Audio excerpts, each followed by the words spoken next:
All right, thank you. Bye.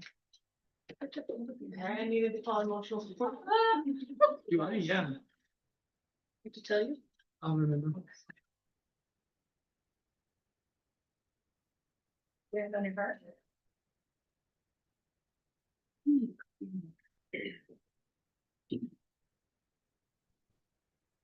What's that? Agenda.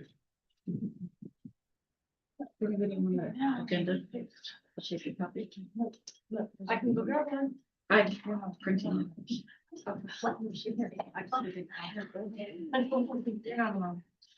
Anybody? No. Okay, good.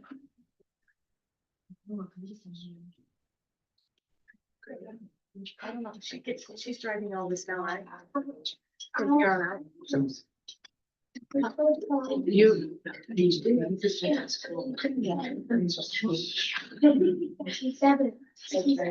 The Matthew is expected to be no target. So are you driving on the right train now? Before it starts. Thanks. I probably won't be in, but you're right.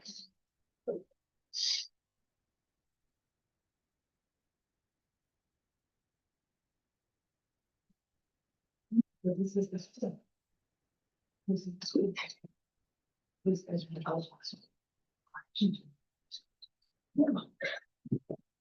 Jeremy, where can I grab that? The printer's not working. I just got out the door.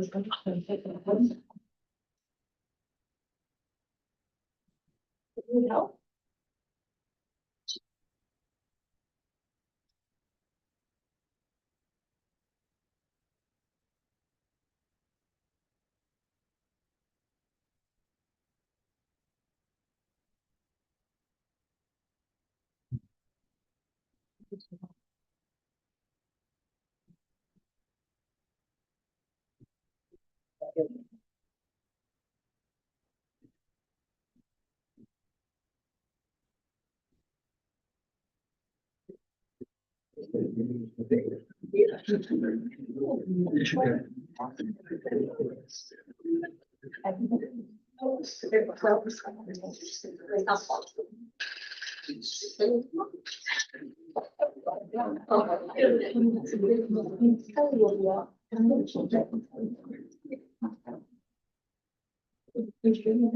See anybody out there working or anything? It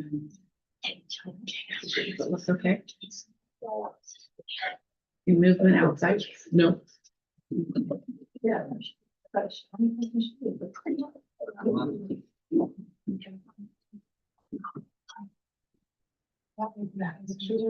two, three, the fourth one, the total train. She was there.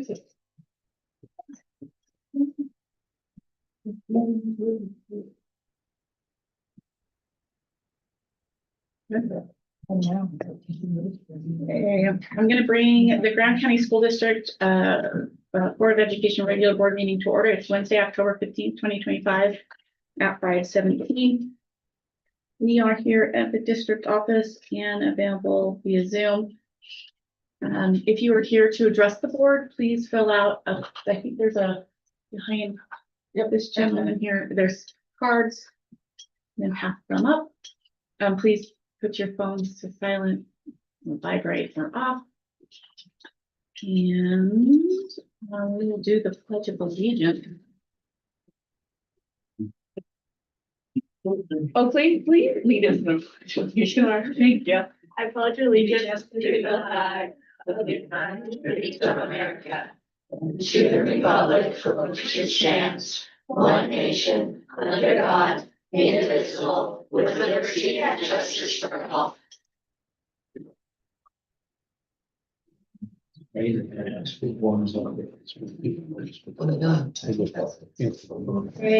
and will you read the mission statement? Our mission is to put each student first every day. Thank you. Okay, first on the agenda is approval of the agenda. I would move the approve the agenda as presented. There's second. Dave Rushay makes a motion, Norley Green seconds. All those in favor say aye. Aye. That passes 5-0. Public comments? No public comments. All right, first, we will quickly alert. We are. What are we doing? Matthew Guys is gonna take the oath of office as superintendent. In a room. Okay. I, Matthew Guys, I, Matthew Guys, do solemnly swear that I will support, obey, and defend do solemnly swear that I will support, obey, and defend the Constitution of the United States and the Constitution of the State of Utah, the Constitution of the United States, and the Constitution of the State of Utah, and that I will discharge the duties of my office with fidelity. and that I will discharge the duties of my office with fidelity. Congratulations.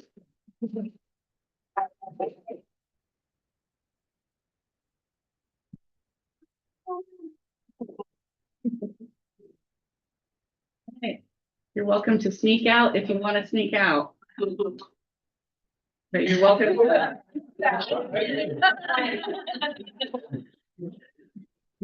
Goodness. That looks bland. That was all. They're deciding. Student body report. It's not here, correct? Hunter? No. Okay, board recognitions. We'll do students of the month, HMK. Holly, you want to ask everyone to, or just introduce your students? We usually have certificates, but the person that does that is out. Sorry. So we will get those to you, and Okay, that goes for middle school and HMK, or the high school as well. so for kindergarten, we have Naomi.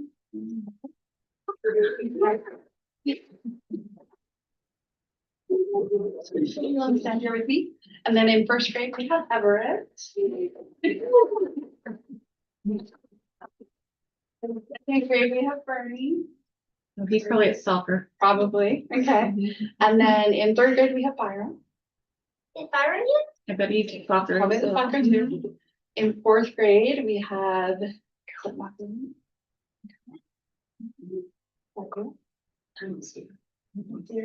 Okay. In fifth grade, we have Rowan. Don't see Rowan either. And then sixth grade, we have Connor.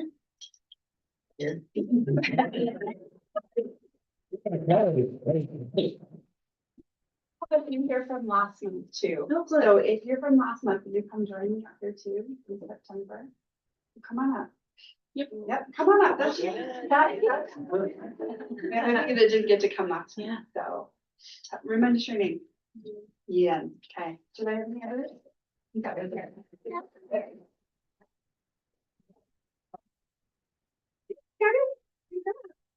They've been doing our Pledge of Allegiance in the morning too, which is awesome. Congratulations. We'll be good. Promise. The height difference between kindergarten and sixth grade, but he's very tall. Yeah. We're always. Middle school. Oh, down here. Hi. Hiding. Come on up, Estelle. Ayla's not around. I'll be the paragraph. I don't know where the best, sorry, board, we're talking to your back. It's all right. This is Estelle, who's our student, 8th grade student of the month. Estelle deserves, say every time. Estelle, this is written by her teachers, consistently demonstrates exceptional engagement and dedication in all of her lessons. She is locked in, asking insightful questions and sharing thoughtful observations that enrich classroom discussion. Always willing to read aloud, Estelle shows confidence and enthusiasm in participating. She holds herself to a high standards on every assignment, showing strong self-motivation and commitment to excellence. Beyond her academic achievements, Estelle is polite, conscientious, and respectful towards her peers. She sets a positive example in the classroom through her thoughtfulness, active participation, and exemplary behavior. Estelle truly embodies what it means to be a successful student and is a role model for others to follow. She loves traveling, reading, and sports. Estelle loves basketball and skiing, and she is on the cross-country team and is really good at it. First place, apparently. Mangoes are her favorite fruit, and her favorite places she's been to are Costa Rica and New York. Her advice to others is working hard pays off. Congratulations, Scott.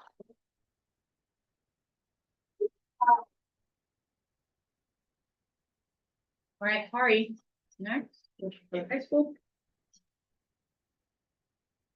Okay, our first student of the month, both students of the month this time are 10th graders. Our first is Oakley. Do you want to come on up? And you can stand right here. This is the hot seat. Okay, what's your favorite class? Oh, you don't get it as easy as they do and not have to talk because you're a high school student. So what's your favorite class and why? Do you remember? I think I put band because I'm able to be creative and like express myself. And learn a new instrument. What do you play? I do percussion for marching band, tenor saxophone for jazz, and sing for concert. Good for you. Sweet. Excellent work. Okay, what clubs are you in? Tennis, FFA, FCCLA, Honor Society. Drama. I don't know. There's one. Yeah, so you're the stage manager for the musical and you got first in pantomime that region? All right, strong work. Yeah. You want to do a quick ad lib pantomime? Just kidding. Oh my gosh, not like that. Okay, so you're a volunteer at a summer camp for kids with cancer, which is pretty cool. And if you could give these guys one piece of advice, do you remember what it would be? You can do something different. Doesn't have to be what you put here. I think I put like, you can do a lot more than you think you can, and don't like let yourself or other people hold you back. That's very close to what you put. Strong work. So this is the coolest thing about her answers here. What do you plan to do after high school?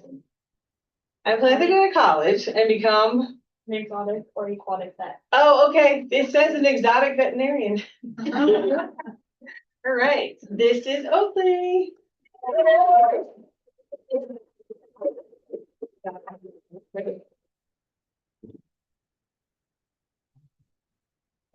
Thank you. Yeah, you can sit down now. You're out of the hot seat. And now we have another 10th grader, Calvin Jeffrey Randall Rawson. Come on over.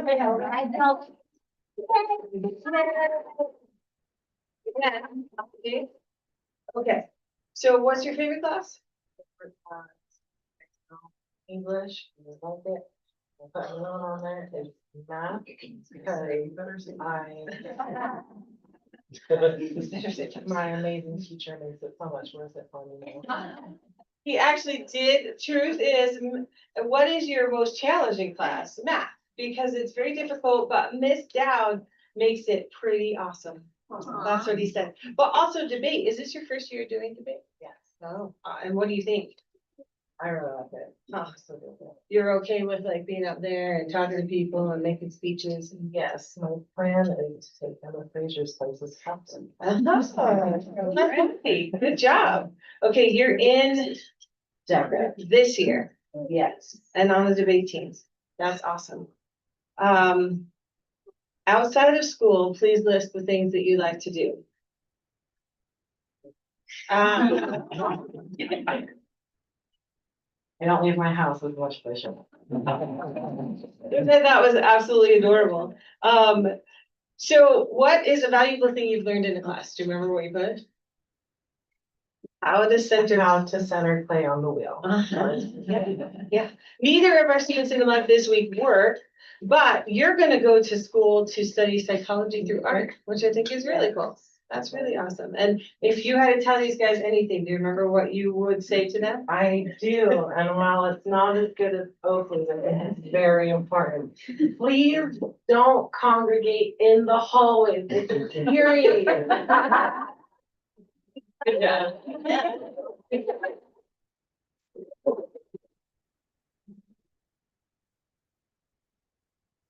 Thank you. Congratulations, everybody. This would be a good time if you want to leave or you can stick around for the rest of our meeting. Love you guys.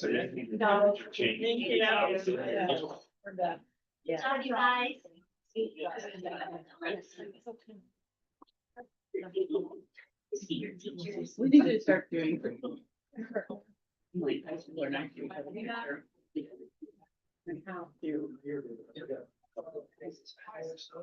See me next time, we'll chat. That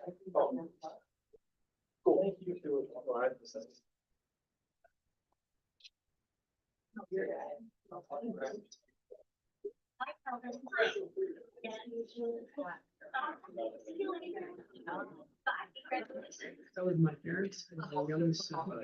Yeah. Bye, Terry. Why don't- I'll see how healthy things. The family, Then they show up. the families. My parents, my youngest son.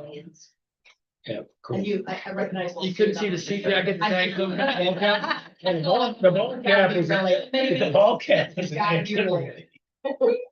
See him walk too. Okay, first, Just like to point out what happens when you have a cop on the agenda. everybody. Yeah, they saw me, they almost didn't come in. Jordan, you are first on our item under discussion. Awesome. Where would you like me to? Anyway, You can stand, you can. Right there. Okay, so I'll make it quite brief because I saw there's quite a bit on the agenda for today.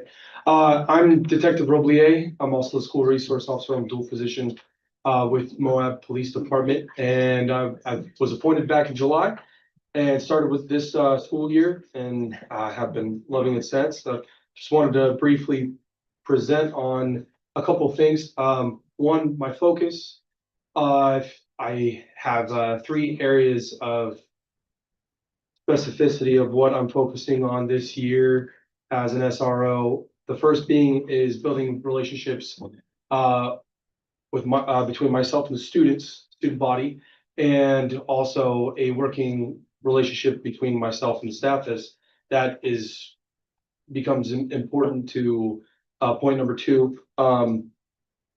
Part of my expectations, which I'll talk about later.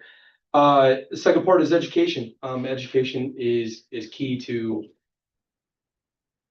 Since I've been a cop, I've only been a cop for 3 years, and one of the greatest things about small communities is I've realized is that there's such great opportunities, especially with the school with education, and that provides the opportunity to mitigate potential future crime and also to build success for the student body and the children and their futures.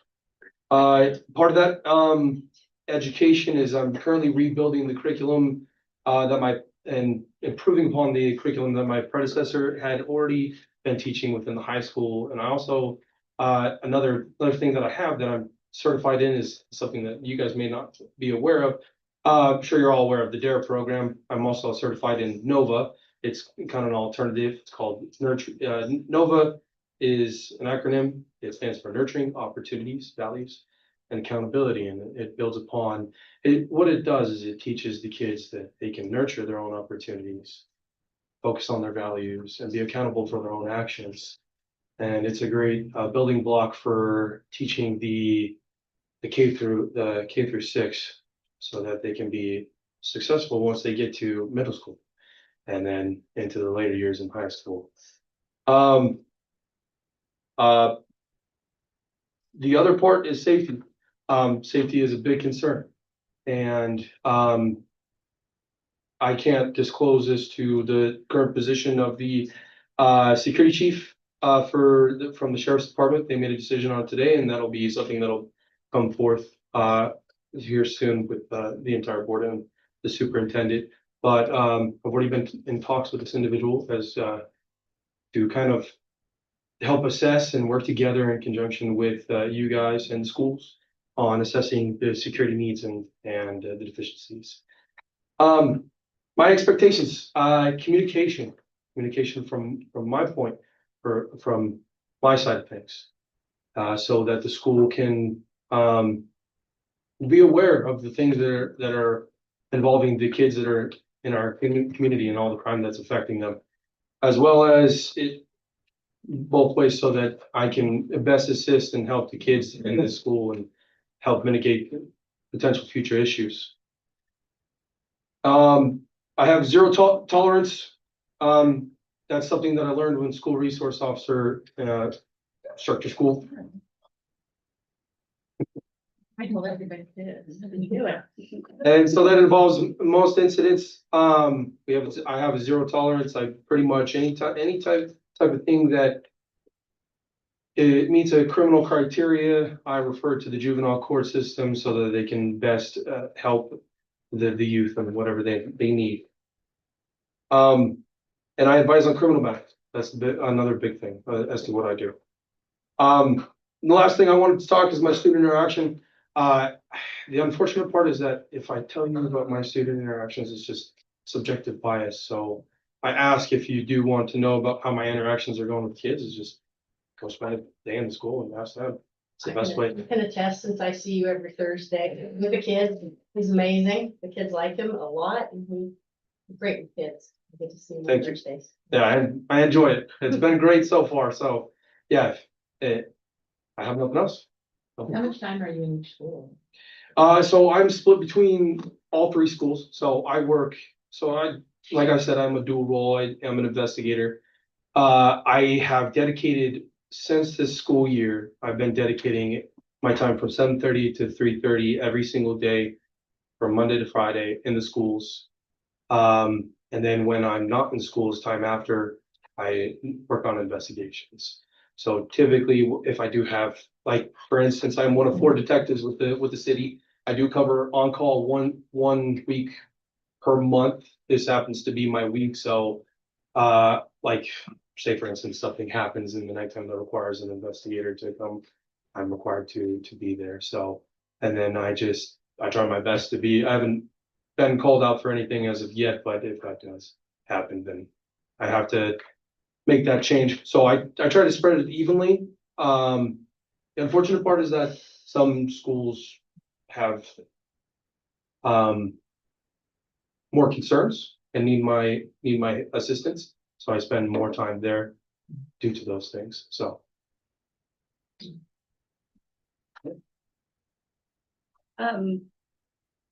Do you want to tell us a little bit about yourself, like where you're from, like? sure. What do you want to know? I don't know, This paper down. just simple, where you from? What was your career before? I was in the military. I was in the United States Navy. I exited the United States Navy active duty service back in 2019. And my entire goal was to return to the United States Navy as an officer. So, and that required me to get a bachelor's degree. So I went to school full time for 2.5 years to achieve a bachelor's degree, and life changes, COVID changes, and I was military police in United States Navy, and so was already kind of really well acquainted with law enforcement. So I just decided to look into law enforcement and local, because working for a big city, I know that it's just jumping from call to call. It's not, you don't have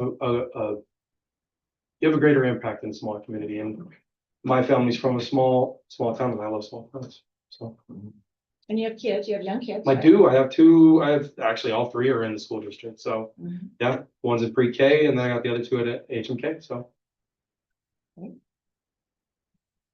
Any other questions? I mean, I could tell you my whole life story. Thank you. Perfect, thank It's been a you. pleasure. Thank you. Thank you. Thank you very much.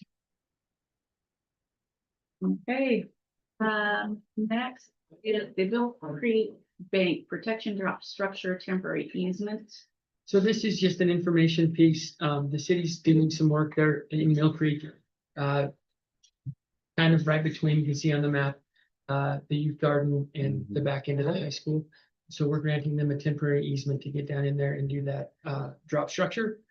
We have had communication discussing what types of equipment and what is the possible damage and the repercussions of any damage, and having it restored to as good as or better if something is. Also coordinating equipment going in and out of there not during pickup and drop off and other high traffic times. So just an information piece there that we're granting that temporary easement to the city. How long do they expect this to? It's a 210-day project. That being said, that the project includes, I think there's 6 different sites that they're working on. I know they're trying to get the majority of that done prior to any really hard winter freezes, so I don't think it'll be that long. That said, as we know from our own construction experience, timelines are just scientific guesses. When are they starting? I have not been given notice It on. says in the contract, it says as soon as it's signed. It starts as soon as it's the 280. Was that what you said, 280? 210, 210. and it's been signed, so, and I asked them to notify me before they deployed, so. I'll be able to give you guys heads up on it. Can you give me a verbal where the easement is instead of a picture, like? So on the picture, they've Second, actually which moved picture it is. it, they've actually moved it a little bit, but if you go down, and hang a right as you're going into Red Devil Drive, and you take that first turn into the parking lot by the youth gardens, as you're coming around there, they used, they had an easement there at one time in the past to do some work on the creek, and they're doing it in that same area. Kind of between, well, kind of in the corner, what would be north, or excuse me, east of the auto shop. The outside auto shop doors. So the easement is in that parking lot, not youth garden parking lot, but the next parking lot, right? And it's, yes, it's In the directly off CPE, of our The drive. That drive that goes around the back of the school. It's directly after Is that. the site, and the sidewalk is blocked, will be blocked Well, there's no sidewalk on that on that side, okay. particular place, so But they're going across to do the creek, then that, yeah, so they'll block They'll the be- parkway. While they're working. Yeah, while they're working. While they're Everything. okay. The only thing I don't know, this might be just like a safe schools route kind of Yeah. issue. See if there's a school and block it. Yeah, that's if what they're I was- blocking the parkway, Okay, I sure. just thought of it, yeah. So We're looking we at- might need to reroute. Kids through the high school. No, just walking to the bridge. And a lot of people bike too through there that live over on, you know, from HOK and the other schools. Yeah. I know those parents know that. So, no, from the other, so yeah. Alternative route.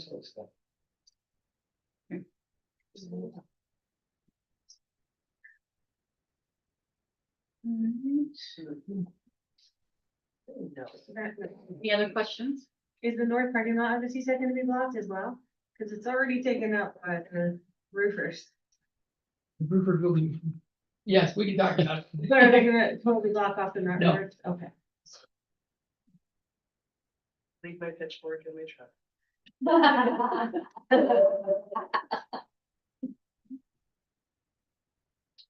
Okay, Board of Education, key performance indicators and continuing education. So this is more of just an information item, maybe some questions, but part of what USDA provides are key performance indicators, which is key KPI, and it's a survey that we take and that we can create goals from. It's kind of like an evaluation for the board, a self-evaluation.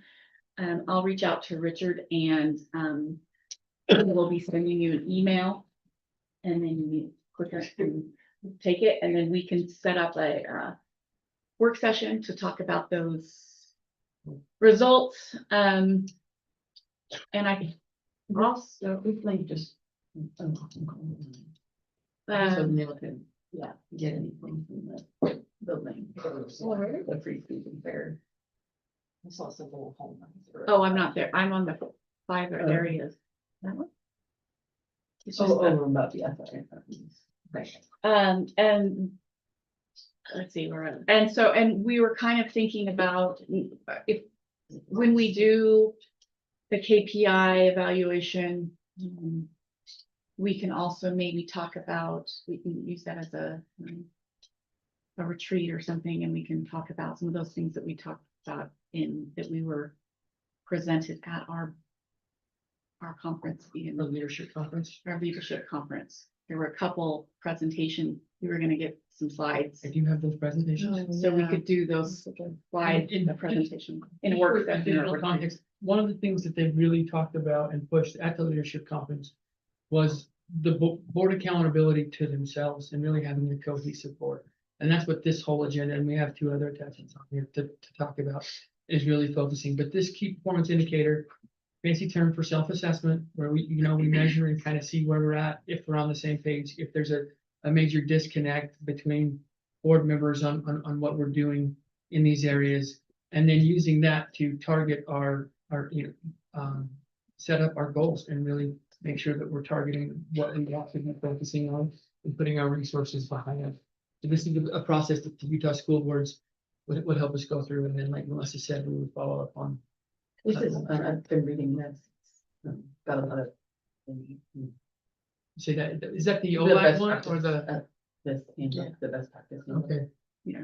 the OLAG, I couldn't see the Yeah. title. But Okay. that's, the league, is there somewhere that,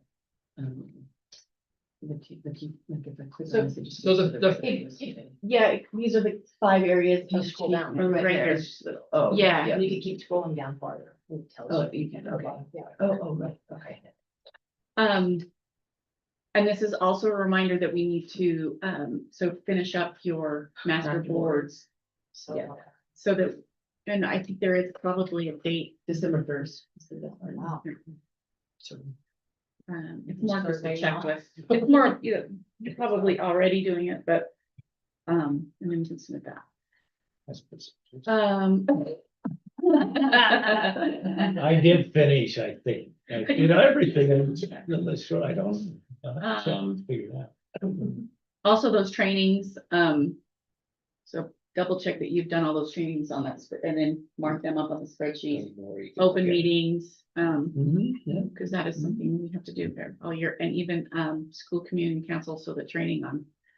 And that's on me to remind you, so don't get me in trouble. And arrested. The Matt put on here also the USBA annual conference. which we are all registered for. Now, the one on here is last year's. This Is the link last year's link? I don't, they probably. We don't just even gotta have have, we just got the paperwork at the regional meeting. Yeah. For the new one. Yeah, This is just the link for them. and 10th or something like that? usually this first week of January. And then also if we would like to send individual board members to the National School Board Association. It's in San Antonio.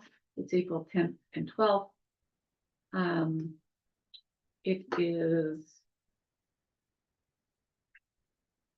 when there's a early bird special usually. Mhm. There is. And there is a the other day.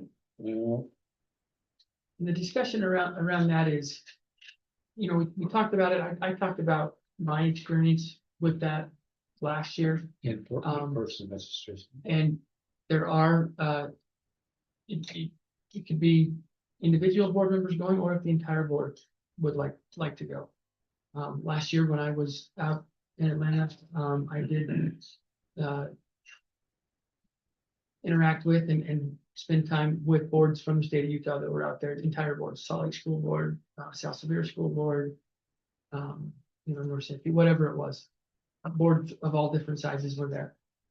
I think it's an interesting in how you look at it and if you're going to take advantage of it. And so my 2 cents would be if the board is interested in really putting that best foot forward and going to the different tracks of whether it's cohesive board interactions or board superintendent relations or any dealing with AI. There's a lot of different type of information that's available out there.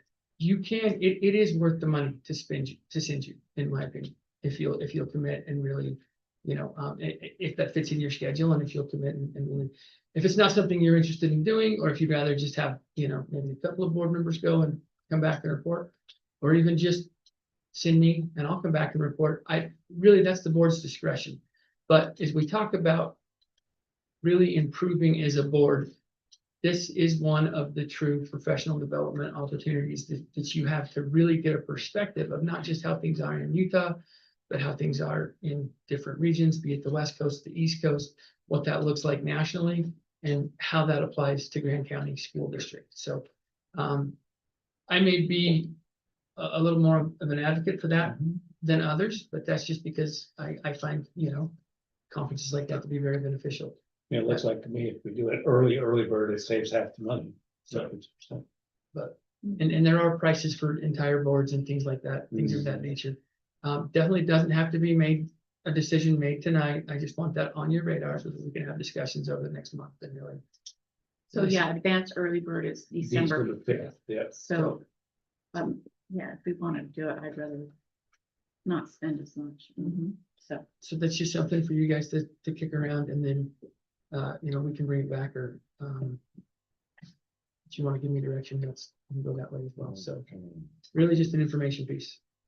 Is that, leadership kind of, is that every other year or is it every year? Every other year. I found it beneficial, not just for, I thought it was funny because a lot of the presentations, they weren't geared for presidents and vice presidents. So it's interesting because it was really informative for anybody. So, but so we can add that to November work session, just talk about it again, and everybody can look at your schedules in April. Is that's not spring break? No, That's the calendar.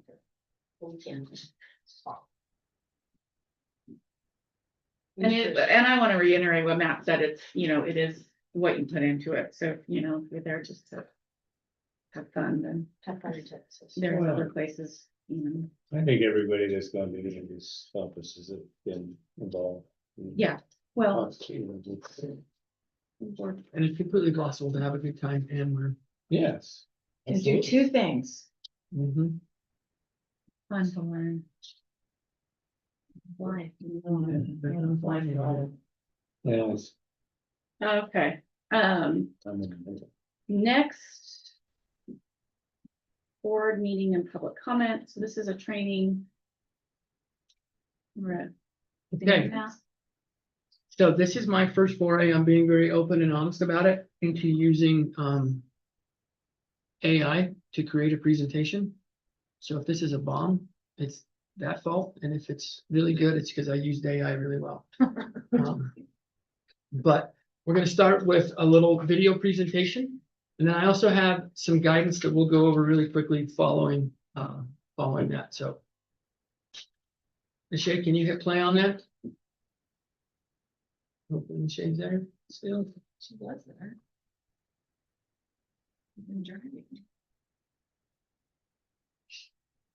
She's driving this thing. Yes, she is. Driving this bus. No, I'm driving this bus.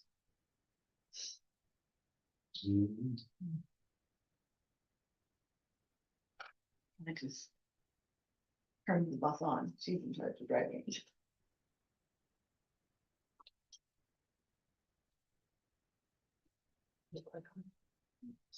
I tried with them. Oh, Yeah. It's a, oh, there it is. Oh, it's me. oh, There you.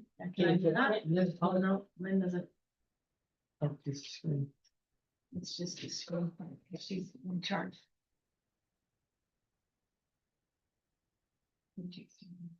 And then wrap it all up with the final balancing act. You know, we've all seen those viral videos, right? Shouting matches at school board meetings, really tense standoffs at City Hall. It feels like our public meetings are more heated than ever. But what are the actual rules here? Today, we're going to break down that complex constitutional dance between our right to free speech and the government's need to, actually get its business done. And that quote right there, man, it just hits the nail on the head, doesn't it? These spaces, which are supposed to be for the community, have literally become battlegrounds. This isn't just some abstract legal debate. It's a real-world problem that affects how our local governments can even function. And that makes it so important for all of us to understand the rules of engagement. All right, so here's how we're going to tackle this. First, we'll look at why this is such a hot topic right now. Then, we'll dive into the core constitutional principles, the real guardrails. After that, we'll get into the specific tools officials can use, explore some of the toughest gray areas, and then wrap it all up with the final balancing act. So, first up, why are we even having this conversation?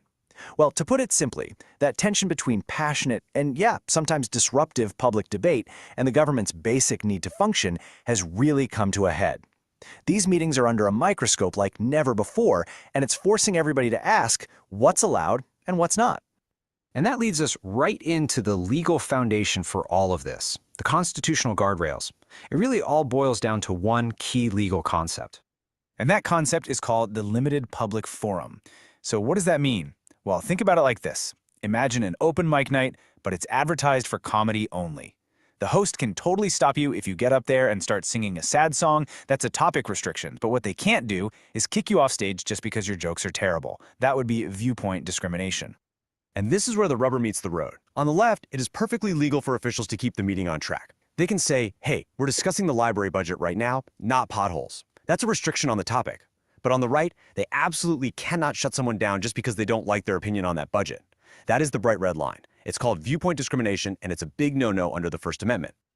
Okay, so with that big principle in mind, what can officials actually do? What practical tools can they legally use to keep things in order without crossing that line? Let's get into the officials' toolkit. Turns out, any rule they want to make has to pass this three-part constitutional test. First, it has to be narrowly designed for one specific goal, like just keeping the meeting moving along. Second, and this is crucial, it has to be content neutral. The same rule has to apply whether you're there to praise the board or to criticize it. And finally, there have to be other ways for people to get their message across, like writing a letter to the editor or emailing officials directly. So with that legal test as our guide, it usually comes down to three common and totally legal tools for managing public comments: setting time limits, asking people to register, and of course, stepping in to stop actual disruptions. First up, time limits. Courts have been super consistent on this one. Giving each speaker around 3 to 5 minutes is seen as completely reasonable. The key here is that it's not about silencing anyone. It's a content-neutral way to manage the flow of the meeting and, make sure everybody who wants to gets a fair shot to speak. Next, there's speaker registration. Is it okay to ask people to sign up beforehand? Generally, yes. Why? Because it helps the government run an efficient meeting. It's a tool for logistics and planning the agenda, not for screening out people they don't want to hear from. Now, this is a huge distinction. Officials can, and absolutely should, stop actual disruptions, things like yelling, refusing to stop talking when your time is up, interrupting other speakers. But, and this is a big but, they can't act based on the potential for disruption. Just being afraid that someone might say something inflammatory isn't enough. The disruption has to be real, it has to be happening right then and there. Okay, so far so good. The basic rules seem pretty clear. But now, we're heading into the tricky stuff, the legal gray areas where even the courts don't always agree. These are for sure the toughest calls. And yeah, this is the big one that always comes up. Can a city council or a school board ban people from making personal attacks or from name-calling? And the answer? Well, it kind of depends on where you live. The federal courts are literally split on this. For example, the Fourth Circuit said, yeah, a ban on personal attacks is fine because it helps the meeting run in an orderly way. But the Sixth Circuit looked at a similar rule banning abusive statements and said, nope, that's unconstitutional. They were worried it could be used to shut down any critical speech, which again is viewpoint discrimination. It just goes to show you how unsettled this part of the law really is. Okay, let's switch gears to another really common question. You're fired up about an issue, you go to the meeting, you bring a big sign. Can they tell you to put it away? The answer here is actually pretty clear. For the most part, yes. The courts have backed these bans up. The logic is that signs and banners can be visually disruptive and can mess with the overall decorum of the meeting. And it doesn't matter what's written on them. It's a restriction on the way you're speaking, not on the content of your speech. And now, for maybe the most charged topic in this entire debate. With all the security concerns we have today, can governments legally ban firearms from public meetings? The answer is likely yes, but it is complicated. The Supreme Court has said that government buildings are sensitive places where bans are probably constitutional. But the lower courts are still figuring out the exact details on a case-by-case basis. And to make it even more complex, some states have preemption laws that stop cities from making their own gun rules. So this is definitely a developing area of law to keep an eye on. So, after going through all those rules and all those tricky gray areas, what's the big picture here? Let's zoom back out and talk about the final balancing act, the real takeaway from all of this. This quote from a federal court, it really sums up one side of the equation perfectly. The government has a real, significant interest in being able to do its job, to hold orderly, efficient meetings where decisions can actually be made. And that's really the core tension, right? You've got these two major responsibilities that are constantly in a push and pull. On one hand, you have to protect robust, passionate public debate under the First Amendment. But on the other hand, you have to make sure the meeting can actually function as a tool of government. Finding that balance, well, that's the ongoing challenge. So, why does any of this matter to you? Well, at the end of the day, understanding these rules is power. It gives citizens the power to make their voices heard effectively, and it gives public officials the power to run meetings that are both fair and functional. It really helps everyone navigate these difficult but necessary conversations. Which really leaves us with the ultimate question, one that every single town and community has to figure out for itself. In a democracy that needs both passionate speech and effective government to survive, where exactly do we draw that line? Okay, so that just serves as a little refresher on, a very high level of where we're at. And the reason, fortunately, since I've been here, we haven't experienced any major, meetings where we had disruption or, really even thought there was going to be significant disruption. But that being said, I think it's fair to say with the climate right now, you never know, and when that might come up, and just making sure that we're prepared and educated on that level. And again, just echoing that, the limited public forum or public forum, viewpoint discrimination, and then just making sure that we have we protect the robust, passionate public debate as a Board of Education. So with that, there's another document that just has some documents there for you. There's a really good Institute for Constitutional Advocacy and Protection by Georgetown Law that a lot of that presentation information came from, kind of outlined behind that. Also, there is our own district policy. A couple of things to point out on that. One thing that we haven't been doing, we have set time limits, and we do ask people to fill out a card. But our policy says that the board will specify an amount of time for public comment on the agenda, typically between 30 minutes to an hour. So I think that's something that the board should probably discuss and kind of feel like, and depending on, what topics might be, of particular interest month to month, that might change, but having an idea that it stays between 30 minutes and an hour. When we were with the regional board meeting, I think San Juan said they sat there for 30 minutes, right? Yeah. So just something that's in our policy that we start doing. So I had a question about that. So let's say that there's a hot topic going on and you've got, 30 people signed up to speak, and we're giving them, 3 minutes, and we've set aside 30 minutes for this sort of thing. Are you just called randomly, like in order of how you received the request? Because at some point it's gonna be cut off, or if it's, There's a number of tactics that you'll see used. Some of those are especially like if you're watching our legislative session play out, they'll say, okay, I'm gonna do X amount of comments pro and X amount of comments con, or I've got 10 minutes left, so I'm doing 2 comments from each. Or I've seen them say, talk amongst yourselves. Yeah. If you're all here for this, talk amongst yourselves, select a couple of people to speak on your behalf and limit it that way. So there's just some techniques consolidated that come into that.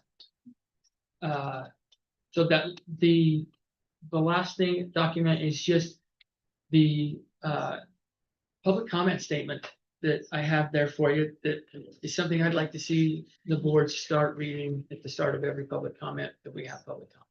So like tonight, we didn't have any, so there's no need to read it. that being said, when we have it, just as a reminder to everybody that we're consistent in this is how we manage public comment. Here are the guidelines. It's something the board can change. A lot of that, I'm not being honest, Salt Lake City School District has a ton of interesting public comment sessions. So they have a very robust public comment process, and a lot of that language came from them. And then I modified it to fit Grand County School District. I laminated a card, and we have it there, but also that's something that we can change if the board would like to see stuff taken off or added. Anyways, just kind of making sure we're prepared in case, knock on wood, hopefully it's never decisions that we have to make, but if you look right now, it seems like there's a new YouTube video every night about a public meeting going around somewhere. Is it important at all to have this, like this comment that you put on here on like the bottom of the agenda in case someone, I did have one person come up to me somewhat recently and say, I'm thinking about doing a public comment, and I had to kind of say to them, okay, just so you know, this is what you should expect. You have 3 minutes, you got to sign up, So- this sort of thing, just gave them a brief. I- Do you think that's important for people to know up front? I don't think Is that that it not needs to be necessary? on the agenda. What I Okay. would like is to be able to direct people to our website that says, hey, if you want to make a public comment at board meeting, go to our website and read about how to make a public comment, Yeah. submit a written public comment, read the rules outlining public comment, really being able to inform them that way and direct them there. I have some comments, but maybe I should just come see you about or is this? You're more than welcome to come see me if you want to share them with everybody, that's fine too. I mean, I guess I kind of feel like the first paragraph should be a little more about, we, the Grand County School Board, instead of the board, appreciates the opportunity to hear from the public during the comment portion of our meetings. Before we begin, a reminder that the purpose of the public comment period is to allow members of the public to provide input to the board in our capacity as legislative body. I guess a little more like, More welcoming. maybe? yeah, instead of it's and the board. I guess I can write that up and just email it. Yeah, absolutely, send edits in that we can talk Okay. about.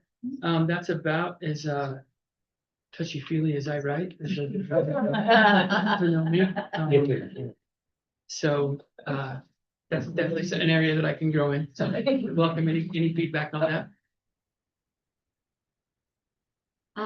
Yeah, so this came up at our leadership training. Yeah. So, public comment and policies that help guide effective public comments. So, one of the things that maybe you guys talked about at the regional meeting, but because I think it was San Juan, but one of the things that they on their public comment card is they ask for solutions.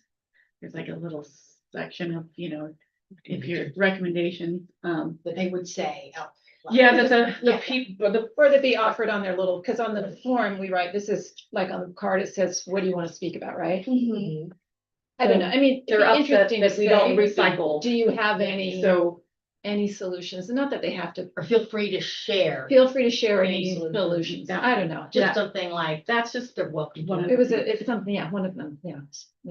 and then I didn't read this code, but about electronic comments and creating if electronic comments would be read in meetings. So that's a policy that we might, look at. And we're in seeing- future. One of the major glitches that recently held up as we talked about truth and taxation hearing. Yeah. It's a misunderstanding, even I'd argue a misrepresentation by people in charge about what constituted the ability to comment electronically during the truth and taxation hearing. And that Iron County got hung up on that in that item alone, even though they've been directed otherwise. So we're still getting clarification on what that exactly. They might create some Exactly policy. means. I don't know if they'll create policy, but I would hope that there would be a rule or some guidance that comes out that says, do you need to have the ability to unmute on whatever device you're using and speak? Or is it enough that you send in an email and somebody reads it there for you on your behalf, and some of the different clarifications? And as we continue to grow with diligent community, I'm hoping, cautiously optimistic, and Shay's not here to stop me, that we'll be able to incorporate that live action public comment in the near future, where it is something more simple, as to just like, look online, see if we have people watching and or raising their hand or whatnot, and then being able to call them. So that's growing. And then, also the procedure or that what we do follow, making sure to follow up in a meeting. And I wrote that as a note, but making sure these people are coming to us for and asking the public comment. And then we might direct them to staff.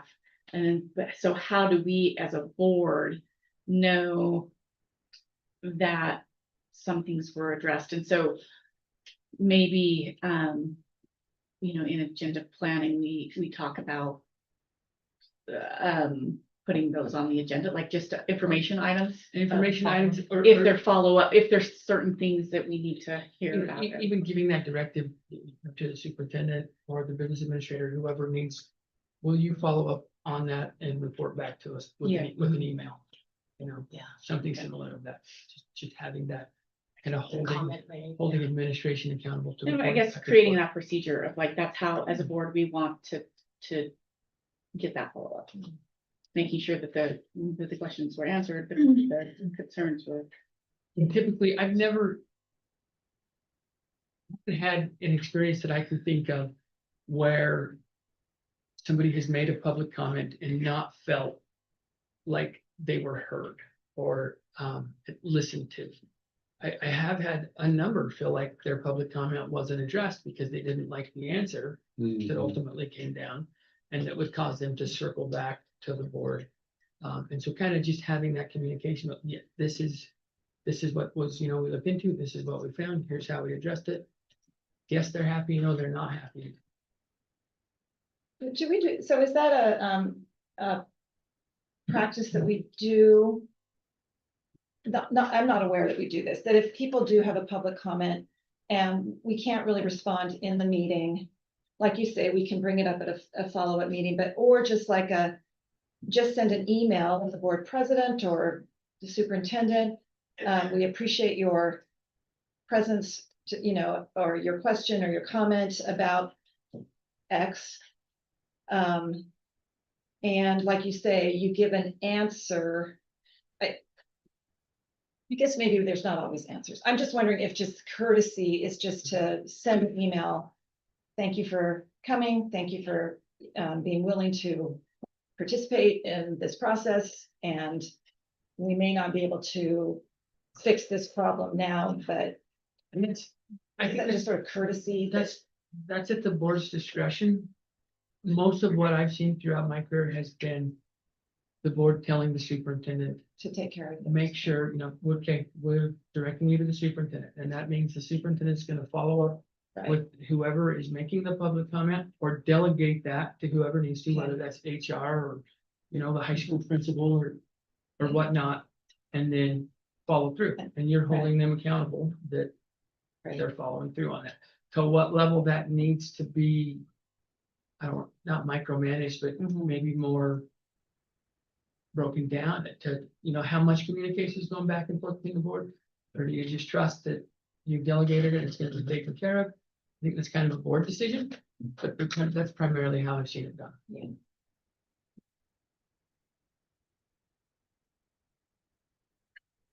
Yeah. Have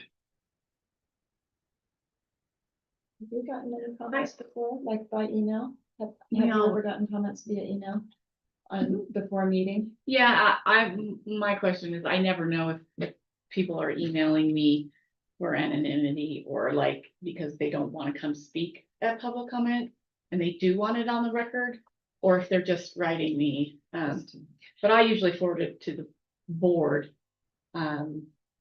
If I do get, unless it's a personnel issue, and then I just, we've got. and so if it's personnel, I'll direct that straight to the Does it go into superintendent. the, will that go into the Public minutes? comments, yeah. Public comments, so written public comments will go into the minutes, they will be included So into. that's the question, is what is a written public comment versus Right. just an email to the school board? Is there a difference? I think if we have a established venue, such as a website, where on our website where it says submit public comments here. If it's submitted there, it's a public comment, and if it's emailed, it's just an email. And I don't see that on our website. No, so- we don't. We don't, okay, because I was looking to That's see if on there's my- anything on public comments, It's so. on my to-do list. Okay. That's, I was gonna say, number 77. Just keep adding. I think that'll clear up a lot for the board, as well. I think that's it.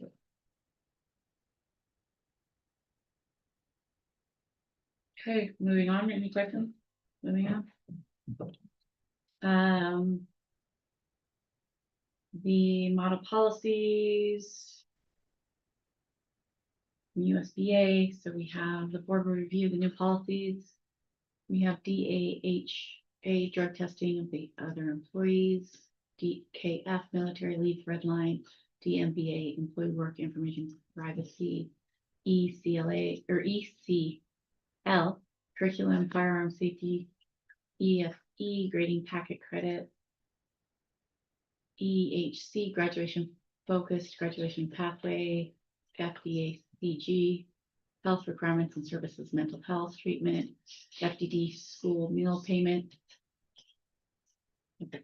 FTEB prohibited food additives, FGF student privacy and modesty, GM flags on school property, and then there's so those will be down on action items to post. Do we have any other comments, questions I about did. those policies? I had one in particular about the drug policy and that I was thinking about and trying to kind of figure out. So I'll skip past, most all of it, but if there's a suspicion by leadership that there is a staff member, teacher, whatever, that is drug, I'm going to speak specifically about drug use and not alcohol, that there is behavior is flagging, there's a potential for drug use, right? That's like the core, so from what I understand, after it goes through some channels, there'll need to be a drug test done for that person. So one of the questions that I had to do with, let's see. Okay, so the district shall terminate any employee who tests positive for illegal drugs while acting within the scope of job duties. So I guess for me is if there's a known, if it's known that there's a teacher who dabbles in a particular type of drug, but there's nothing, it's not affecting them during the day, on their job. But if someone decides to maybe vindictively or whatever, report that to the supervisor, and then a drug test has to be done. And then they're positive. So I guess what I was wondering is the policy that, I'm sorry, there's just a zero drug tolerance, or is the policy more about your behavior on the job? Like it's causing you to not be effective on the job. So, you know what I mean? I was just wondering, like if people get vindictive or something, I don't know. Does that make sense? And obviously I'm not talking about heroin, just like, I don't know, and this is, I don't know if you'll answer that or not. But somebody simply.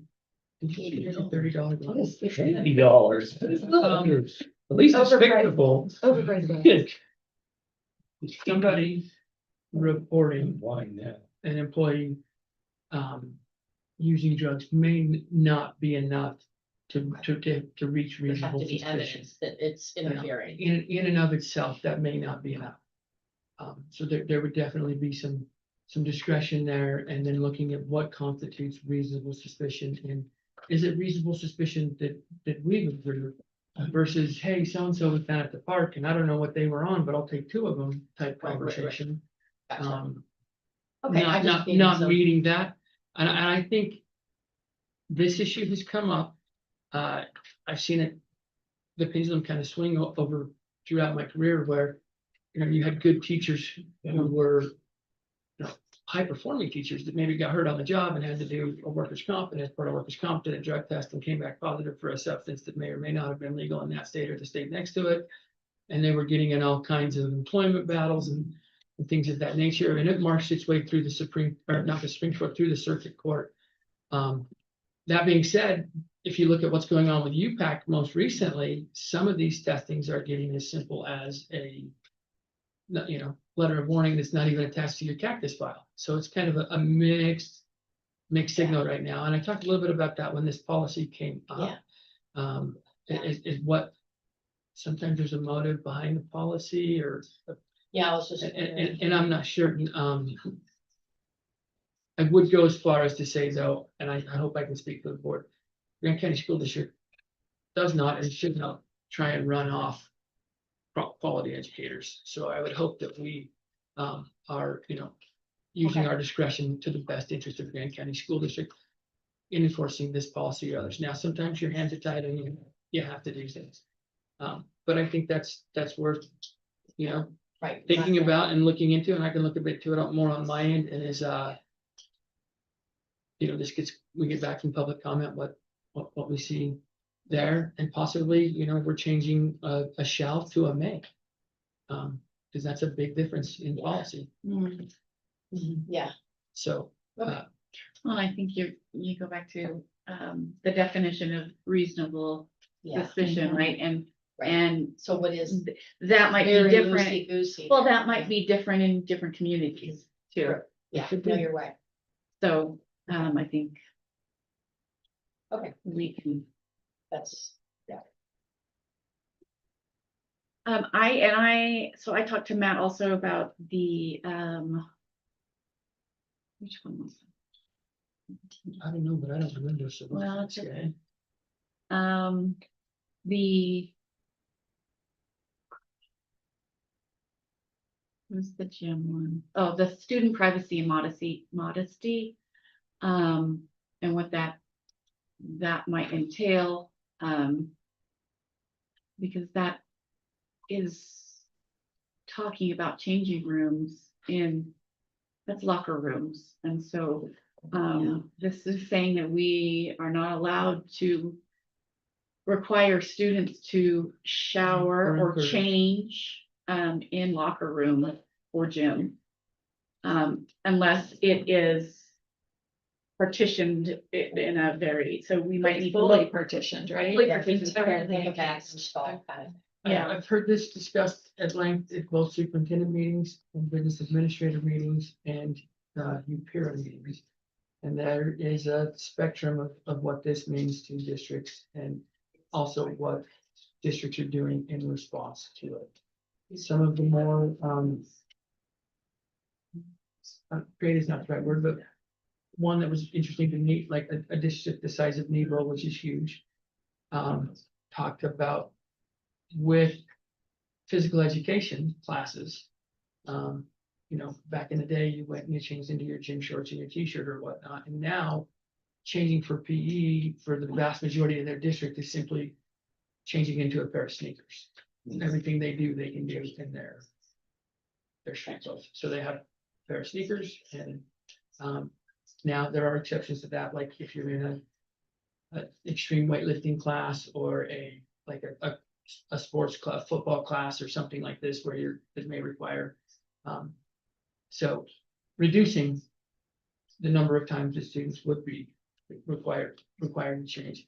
And then, what that, as you stated, pointed out, Kathleen, floor to ceiling, what that means is that a curtain, is that brick and mortar, is that a individual room off of the locker room where students can go into if they feel like they would like that, but if they don't feel like they need that, then they're welcome to just change wherever they're Because it at. doesn't say they're prevented to, if they're willing to change, Mhm. right? It's only if they can't be required to change in front of people. But that would be, if it's this also is sports, not just Yes. during the day. So if they have to change into their uniform Yeah. for sport, they're gonna have to change, so. There was, quite a bit of debate about. It does say floor to ceiling. But it Some says don't get that. locking, And some, entirely encased in walking. and, and some people are saying, the bathroom partitions, how are those modified to meet this? Yeah, there's a number, it's being discussed. But could you do just, if we had to change, can we make one bathroom stall in the locker room? Floor to ceiling, locking door, so we don't have to do all of them. That's, yeah. So there's a lot of approaches to that we're watching closely. Wanted to point that out, that could be a facilities change of, You could be shifting some priority there. yeah. Okay, any other questions about those? Yeah, I have a quick question about the school meal payment. Mhm. At the bottom, there's no student who is unable to pay for the school meal towards the school meal at a reduced cost. That doesn't really exist. I thought it was free or full pay. I think doesn't matter. We don't have reduced costs anymore, do we? We do have reduced costs still. Which like it was.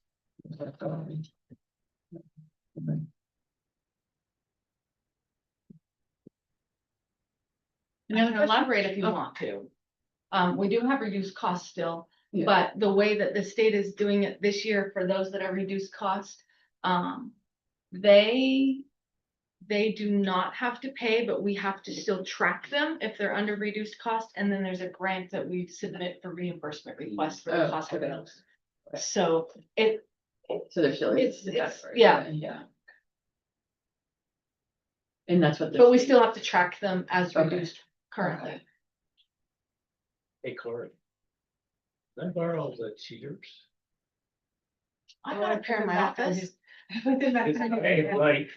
He's Oh, blind, sorry, right? I don't- but- He can read Yeah, I the gotta- agenda. I gotta find, I got the Yeah. but I don't know. Yeah, but it's very cumbersome this year. That seems like it's Extremely kind.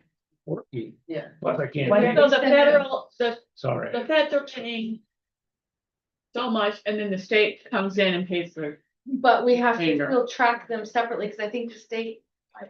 It is a state trying to see probably how much the cost is going to cost for everyone, so that's why we had to apply for a grant, and then we were awarded the grant last week, and now we have to go. We sent in some reports last Friday and anyway. So yes and no. So hopefully they're moving now, or it's getting ready to catch. Okay. Thank you. Crystal ball of the state legislature, I don't know. Yes. Okay, Bank of America response to RFP for underwriting services. That was presented last. That was presented at last at the work session. I'm trusting that you all read the 70-page attachment that was on there. We did, Um, totally. we are, this is because of the timing, it's something that we've entered into, and I'm just asking for ratification tonight as an action item. Great. Board committee report.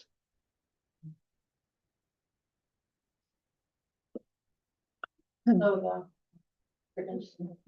we did meet yesterday.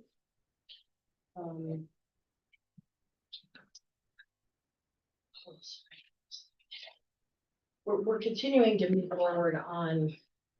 I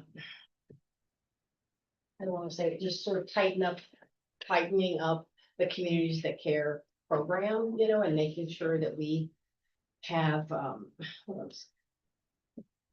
we're more organized, we have a mission statement, we're working towards getting, taking up the leadership, the different groups, so it's still ongoing, but, we're still evaluating the different programs, like, for example, we have the SHARP survey, but there could be other programs that are out there that we could go through and evaluate. Let's see. Yeah, so we just kind of went through the whole structure of communities that care. We're doing this like every month and going through and making sure we understand each role and defining it and looking at other prevention methods and trying to get ourselves like completely organized.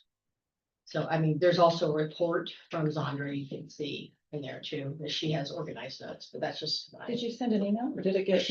I got the email, maybe it didn't get sent to you guys and I can Forward. I would forward it to you, yeah, because I think it's very Like, I think there's gonna be a point when I think we need to really present very specific information to the board, like, I kind of like holding back, and once we get a lot more accomplished, to let you see exactly. I mean, I know you're all aware, but really understand what's going on. It's a lot of great work. So, yeah, I'll forward that to you guys, sorry. So you can just, in the two, you can just put board. And it goes to everybody. Okay. So you don't have to put everybody's name. I don't have a committee report, but I do have a board member report. I've been trying to get out more, so I took a morning bus ride a couple weeks ago, which was fun. I talked to all the librarians in my quest to understand the banned book law passed by the legislature a couple years ago. And then I also visited a third grade class and all the sixth grade classes at H&J. That was just great. That document, Jeremy just said that. Oh. Thank you, Jim. Oh, I said the mic. Oh, sorry. That was. Okay, gotcha.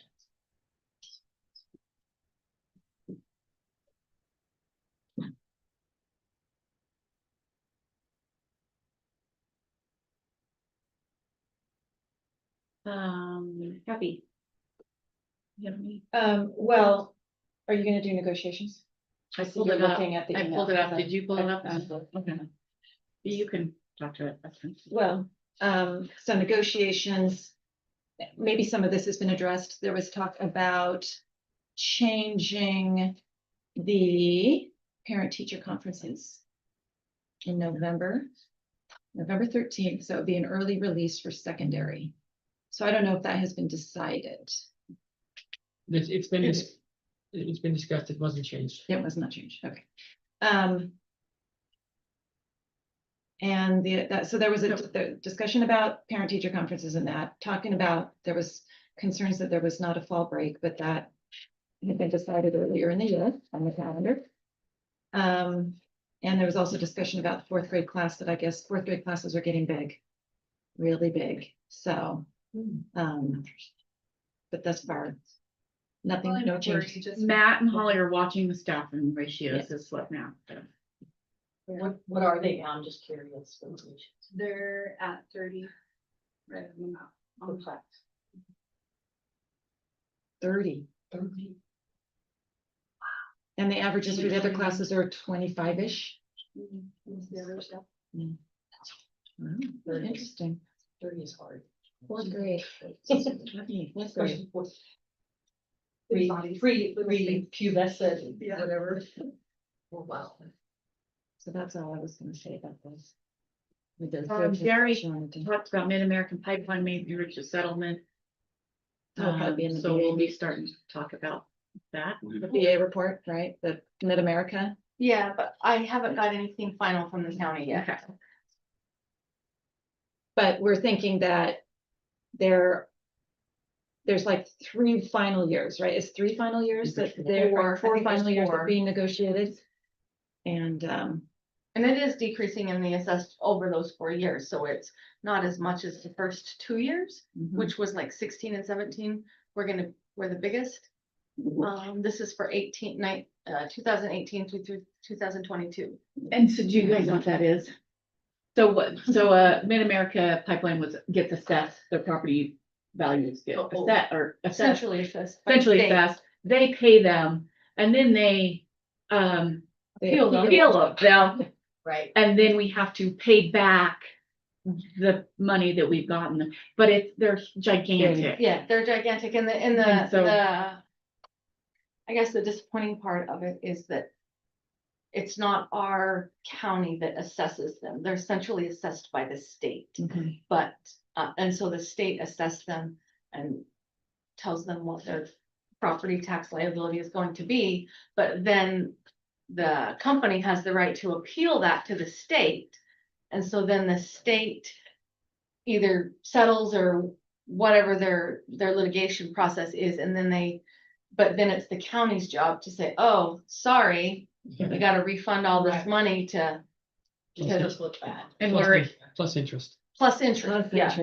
Yeah. And we're currently doing what year? Right now, they're looking at 2018 through Oh, wow. 2022. Those are the 4 years. that And they're then, looking- and previously, so when we had to give back money, was it like $200,000 or something that we had to give back in those 2 No, years? Was it more than that? yes. Was more than that? Yes. $500,000? We had to give back $3 million? 2, a little over 2, plus interest.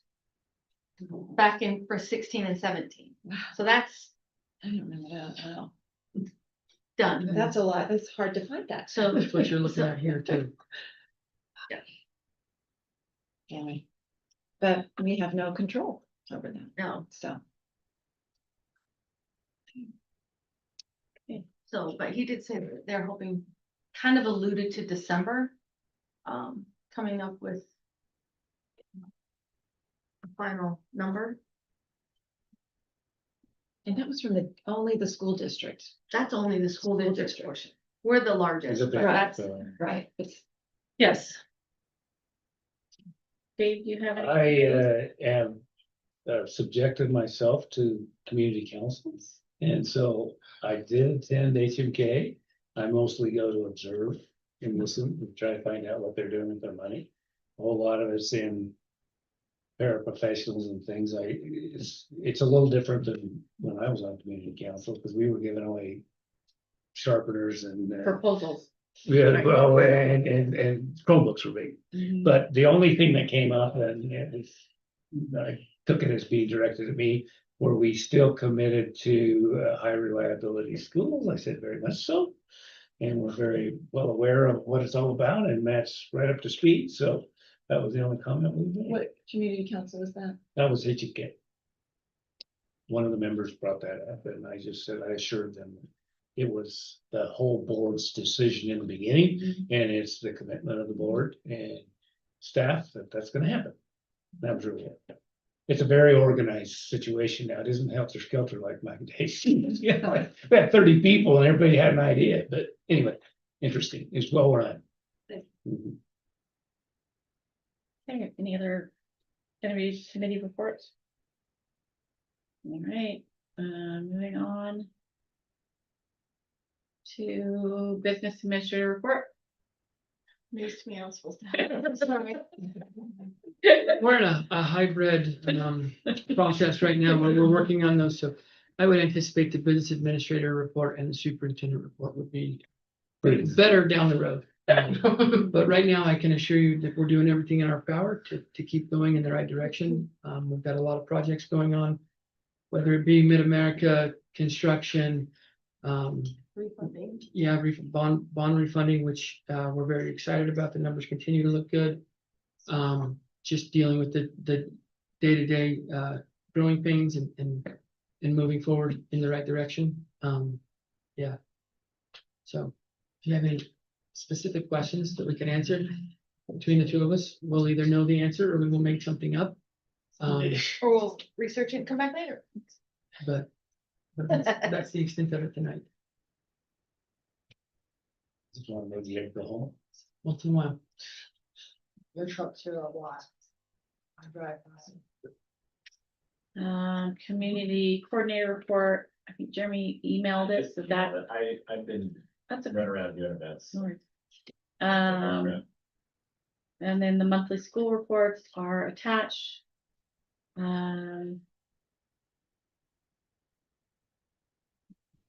Any preschool questions?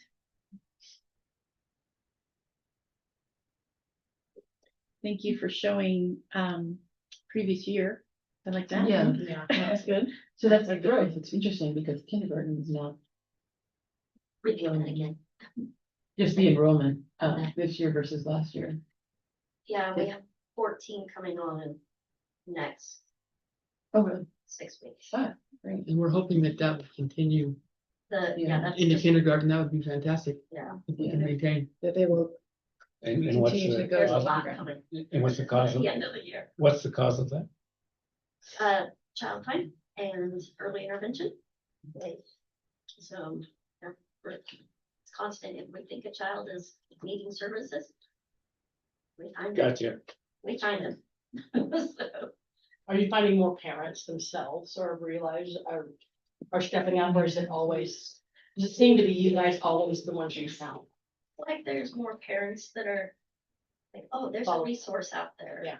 So, yeah, we still have to find a few, but parents are kind of getting savvy. Figuring it about, out, yeah. Oh, I need to get my kid some help, so. And then the resources, it's good to find them earlier and they can graduate out of the, The earlier, the Mhm. better. yeah. The chances of high school graduation, all that are just so much Yeah. higher. So much higher. Early. We exited several kids off of IEPs before they even entered kindergarten this last year. That's great. They just graduate, they met the goals. Right. Amazing. Are your PEEP numbers for the 4-year-olds? Yes, Yeah. and we would have Pelly, but Pelly got delayed. What's Pelly? We finally got Pelly as of today. What is Pelly that? is the ALO, the dibbles of preschool. So I was working on it, to all kids onto it. So it will roll over to HMK as far as reading. So that, I continue to go with them with their dibbles. It's called Pelly, like, I can't remember the acronym, Pelly, something early literacy, something. Literacy. Yes, Can I ask you, or can I request from you a cheat sheet? yeah, Because since you're like testing assessment, or like of, write this down. of the the school acronyms? district, like, and when they're taken. Yeah. And what, cause I think, I think Jen and I we were trying to talk, and it was like, was that Rise Plus or was that right? Like, we were Yeah, we already very, like one created so I'll just share it awesome, with you. okay. And then that would help us, I think, Very keep, much so. I'll just where, right now. With the whole board, what's going on. Thank you. And you can add Pelly. and I can add Pelly to it. Very excited.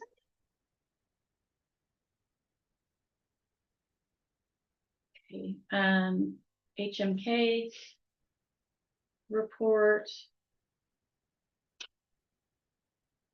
I would request, thank you, Holly, on that enrollment, keeping, so I love September, October, and then just keeping on the next, every time, just keeping that October on there. And then, so it'd be always compared to October. Yeah. So then I know her. Is October the 10th? Is that the cutoff day or? That's the count Okay, day. that was when the state report was due. Oh, October 1st is when the state. the state, that's Yeah. right. Do you happen to know what the kindergarten number was last year? For last year, like on October 1st. Yeah. I'm just curious. Very similar. Mhm. Should be. So is that a drive? It was pretty similar. No, I feel like it was a little different than like 8. Maybe like, It was, maybe like 4 or 5 kids. I think it was the year two, Yeah, two or you're 3 years thinking ago. like multiple years ago. Yeah. It's been low for. I think this is the second or third year. It's been in the 80s, was like my third year of like 21, 20, 22 kids. Okay. And it's been a while since I've had 24. So they were at 78. Total. October 1. Are you hearing about any kids transitioning over? Is that happening? From the charter? Yeah. From the charter, yeah. Yeah, we had Quite a few. influx. And Holly, why is is the Acadian math, is that part of your goals is just through 3rd grade, or is it just you don't have the scores yet for the math? for them? So Math Acadians only goes up through 3rd grade. Okay. Yeah. What is 4 through 6? Are they using? So we use RISE, They do, which is okay. what I shared with you guys last month. Okay. Yeah. Okay, So they, right. or not RISE, sorry, iReady. They use Okay, iReady Math. Okay, already. But the state only requires that we assess K3 unless we want to pay. There's no funding for 4 through 6, so there's no reason to assess it when we have funding already for iReady Math. I'm trying to understand the graph that says projection if students achieve typical growth. So it would say, I'm looking at math. Okay. So I don't know. I mean, Okay, yeah, so projection says that 29% would be proficient. Correct. If 65% of our kids, no, or if all of our kids achieve typical or at least typical growth. Yes. So, but that means they're less than 29% of the kids right now are proficient. Yeah, so the way that this graph, so if you'll look at the total students in the numbers there, so 421 students, when it's broken it down into by total, so 10% of our students are only at a level 4, 45% are at level 1, and 26 are at level 2. So we have a huge significant that are at level 1 and 2. But looking at our typical growth projection, that's what it's saying, is that right now we're at 29%. If we maintain that, if we get typical growth with that 65%, like we want to have, as part of our goal, then we would need that many students to get there, which is this graph up here, or this table up here. Oh, That's how many total students. that we would have to move to get to our goal of Yep. 65% of kids getting typical or more growth. So in kindergarten, that would be 21 kids we have to move, first grade 29, so on and so forth. So that's kind of why I put the table in there to explain that picture. It's kind of hard. For the color coding. I'm a color coder. Aesthetically pleasing, right? It keeps me engaged. Definitely color coder.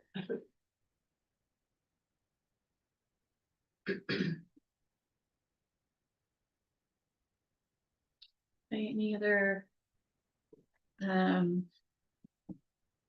questions for Holly? Oh, I do, and also I appreciate the comparatives to September and August in the PBIS report, and then the previous year comparison of like, and do you think that they're just kids and teachers are just trying to figure out the rules in September, and so they're setting harder boundaries, and then We're gonna see like a decline and then it'll plateau. yeah. Well, this was, I guess, September, and then August was, or let's see, October was, yeah. And Libby tracks all of that data, and that's why the comparison, she's got it for several years back, so that we can constantly look at those trends. And the program that we use, which we use across all 3 schools, Educators Handbook, we can track trends of individual students. And Libby really keeps track of that. If they're on an upward trend, she tries to intervene with that student, so we can make sure that we're not continuing that upward trend. And we had a hard year. It looked like last year was a lot more infractions. I mean, comparatively, but Well, we changed our system too, like I told you last week, we've changed the way skills is designed. oh, that's right. Yeah, where we're intervening differently. Okay. So we're hoping that that will help with some of our numbers. Thank you.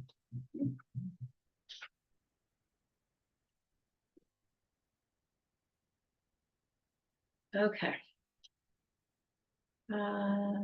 Carrie, you had to step up to a football game. So. Okay. There is an attachment. If you go to the agenda at the top, there's an attachment for her report. Like if you click on that agenda right there. Yeah, and then scroll down on the main agenda. I thought she presented this before. So I thought she said last time she didn't have it, right? I thought I'd seen it before. Well, she said, it says October. But the books, I'm remembering the books, like, I'm looking at 8th grade and the titles of their books under when I'm going to Common, I was here, Common 8th grade. No, see, I didn't, this wasn't attached before. There, just click this, because it's right here. Is that it? Yeah. Because they're doing. What is? By the link to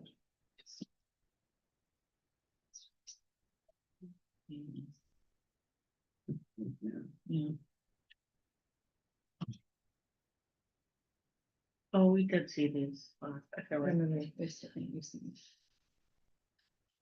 they might be updated. If it's common lit, they might be assessing more often than I don't know.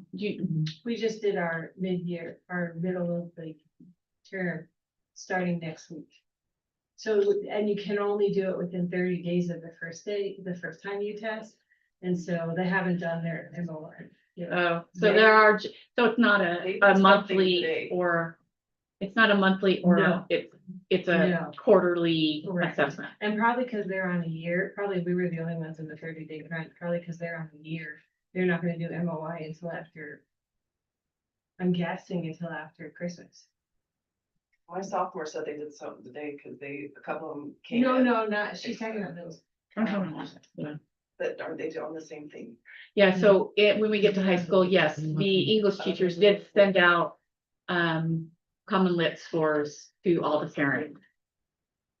I believe, I was a parent that got something, so who has a child in English, so. And I got 1 out of 2 children. 1 out of 2 children. They look the same. Do they have the same English teacher? Yeah. Same hour? Uh-huh.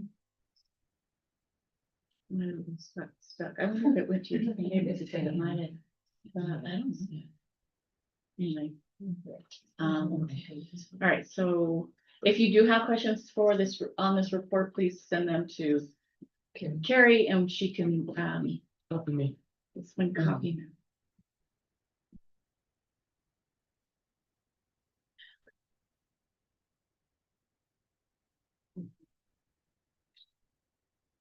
Okay. High school. That is attached. Kari, do you have attendance percentages? No. I only included in the report what I thought we agreed to include, so I'm gonna have to brush up on their reports Oh, okay. and see all the pretty stuff that they included. Because it was like, just do this. I didn't even include enrollment title. But you kind of had a hard week, so. And I personally have had a couple of hard weeks, and so I got that out so I could go be with my family. I think, So, you know, yeah, we just we can just meet and talk about like maybe what we want those reports to look, and then you can present it to the ag team. And Perfect. so I was thinking, what, when we get that from Jill, like what the test Yes. What the scores are, will look yeah. like and how that will look, When they're test attendance scores. reports, enrollment reports. I'll send it to you on. HRS, we want to look at HRS Survey results. Are those coming in? I have the survey results, yes. And do you know about with those last year's RISE scores, is that out yet? Are those out? Not on the English, not the ELA part, it comes out sometime in October. But all the other great, Yeah. but the other, so are we holding back to No, they have report to one. the board? Oh, But the high have school that as has, well? the high school has the ELA. Yeah, no, the high school does not have ELA. Because it is not out yet. They have the math and the science, but And it's because they shifted based on the standards, they shifted the test, so it's taking a lot longer. And are these what you're talking about, tests that were taken and did last year? correct. That we do our old grades. Right. School grade, or when school used to get their grades. Those ones. Based on these tests? Yes. I can But we should look look by at that. November, by next official. break. Yeah, I have a meeting tomorrow, so. Okay, so teachers are giving out some of these scores to the kids and maybe parents As it's available. as it's available, but we just haven't seen them. I will gladly send that to you. I'll put that, we'll discuss that. Okay. Admin will discuss that, or Yeah. you and I will discuss. Both. Okay. Okay. That, yes, I think. Oh.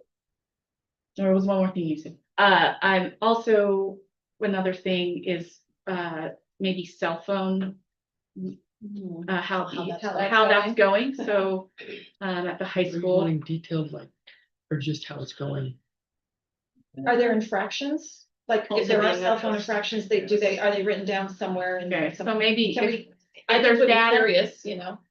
if there's data, and then also if we want to say, yeah, it's going okay, or not. Are we tracking that like in a spreadsheet or something? Oh, yeah, Oh, yeah, Tish has all of that. yeah, but we're not sharing the spreadsheet. Cause it has individual names, but we can We can get share the data data. points. Yeah. You know, it's like a lot of behavioral infractions. A very small percentage have a very high number of infractions. Right. And you know, most infractions, it takes 1 or 2 times to be like, okay, I'm not gonna do that. Or some of them will push up against the maximum with the minimum consequence. But most of them, the multi ones, So we can just do, like, next month, we just want to report on, so when you cell can, phone violation. yeah, and you can say that. Or say, what's your assessment, Okay. summary, here is this, but here's how we read the data, blah, you know. That makes, Hasn't been as bad as we thought it was gonna be. so, It's not. It, I mean, no, we It's thought there was gonna be a lot more regular pushback, but that's great. Yeah. like, I think that they knew coming in, this year, like, this is what it is, this is the state I was legislature. gonna say, I think having a. And that couple it of wasn't stages just is very us helpful. being the, Mhm. you know, Right. I think that really set the tone and us just being like, no, put your phones away. And as long as we're consistent, Mhm. they know what classes they can, you know? Mhm.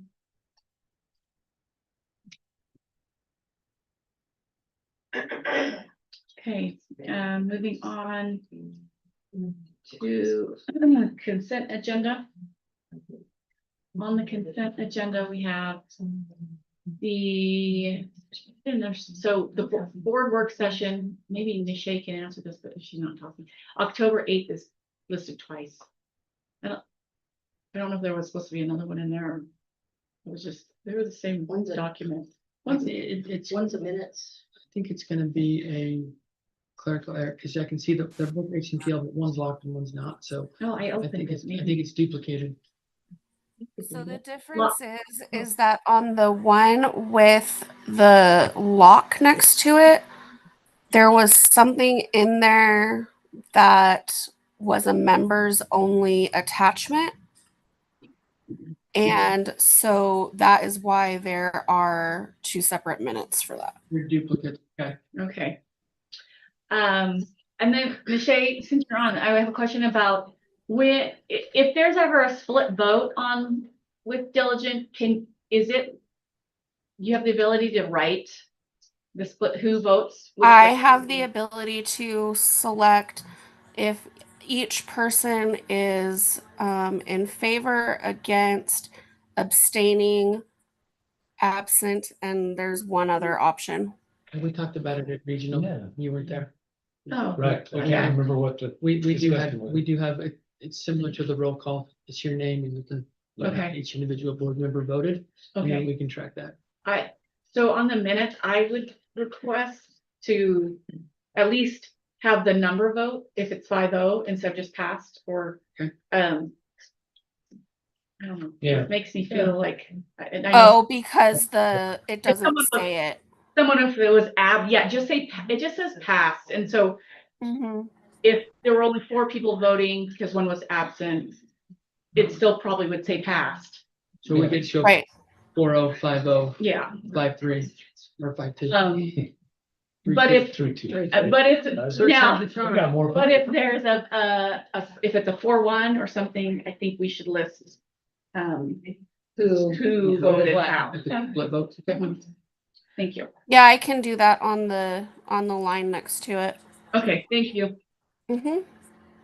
So going back, consent agenda, board work session, October 8th, 2025, regular board meeting, September 17th. Regular board meeting, August 20th. Those are all minutes. Then we have the October personnel list. And that was presented at work session. We have the detailed check register from August, the expenditure report, August, revenue report, detailed check register from August, detailed check register from September, expenditure report, September and revenue report from September. And we also have an out-of-state travel request from superintendent for the AAFPA Human Capital Leadership. We've got acronym. That's the American Association of School Personnel Administrators. I was actually registered for that prior to changing job descriptions a little bit. But Have you been to that previously? I have been, it's been a number of years since I've gone. It's a high level for experienced personnel administrators. The focus of this is really on structures and onboarding and offboarding, which is an area where we really desperately need to improve. And so there's a contingency of Utah school district officials in different districts going out to that. And that's what she's, so that's my request. Are they business administrators from Utah? It's Or everywhere. from HR. Superintendent, depending BA, HR, Okay. primarily. Well, it's probably 50-50 superintendent HR, I would say. on.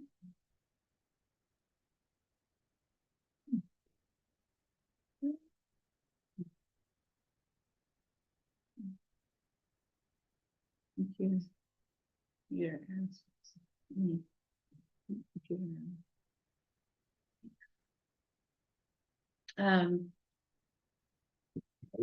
Well, I lost my agenda on my screen, and so I can't think sometimes when I don't have it, so I know, it was my fault though, because I pressed the wrong button. All right, approval of the consent agenda, I make a motion to approve the consent agenda. there's a second, I'll second that. Jenna Woodbury makes a motion, Laura Lee Green seconds to approve the consent agenda, all those in favor say aye. Aye. That passes 5-0. Action items. We have the USB model policies that are new that we spoke about earlier in the meeting.